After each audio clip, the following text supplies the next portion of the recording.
બટાટા પકવતા ખેડૂતો માટે કોન્ટ્રાક્ટ ફાર્મિંગથી નુકસાન થાય છે અને ક્યાંક ખેડૂતોને ફાયદો પણ મળે છે। ત્યારે ઉત્તર ગુજરાતમાં જે ખેડૂતો બટાટા પકવે છે અને જે કંપનીઓ હોય છે તેઓ ખેડૂતો સાથે કરાર તો કરે છે, પરંતુ પાછળથી બટાટાની ક્વોલિટી સારી નથી અને માલ બગડેલો છે તેમ કહી અને બટાકાના ભાવમાં ઓછા આપે છે। એટલે કે પહેલાં જે ભાવ નક્કી કર્યા હોય તે પ્રમાણે કંપનીઓ ખેડૂતોને ભાવ નથી આપતી અને તેમની સાથે ઠગાઈ આચરે છે। છેલ્લા 3 વર્ષથી ખેડૂતોની કોર કમિટીના કોન્ટ્રાક્ટ ફાર્મિંગ સામે લડત આપી રહી છે અને જેને કારણે ખેડૂતોને ન્યાય અપાવવામાં સફળતા થઈ છે।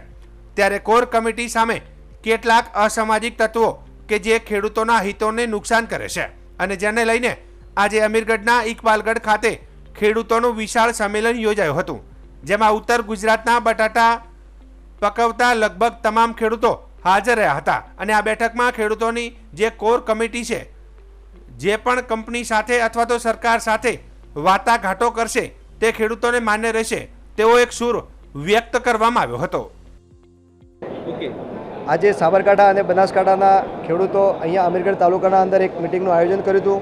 મિટિંગનો મુખ્ય ઉદ્દેશ જે 2-3 વર્ષ પહેલાં કોન્ટ્રાક્ટ ફાર્મિંગથી પકવતા બટાકા પકવતા ખેડૂતોનો જે કોર ટીમ બનેલી છે એ કોર ટીમને તોડી પાડવાનો જે લોકોએ કાર્યક્રમ રચ્યો છે એના વિરુદ્ધમાં અહીંયા આગળ મિટિંગ કરવામાં આવી હતી અને અહીંયા આગળ કમસે કમ 800થી 1000 ખેડૂતો ભેગા મળ્યા છીએ અને એ ખેડૂતોએ જે કોર ટીમ માં અંબાના સોગંદ કહીને કોર ટીમને સાથ આપ્યું છે એવું વચન આપ્યું છે અને જે પણ ખેડૂત ભાઈઓ ઘરે બેઠા છે જે મિટિંગમાં આવી નથી શક્યા એમને અમારે જણાવવાનું કે તમે હર હંમેશ કોર ટીમની સાથે રહેજો।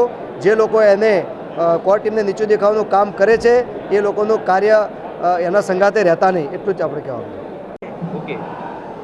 આજે બટાકા પકવતા જે કોન્ટ્રાક્ટ ફાર્મથી તે ખેડૂતો હતા એ તમામ ખેડૂતો અમે બનાસકાંઠાના સાથે સાથે ઉત્તર ગુજરાતના પણ ખેડૂતો આવેલા હતા।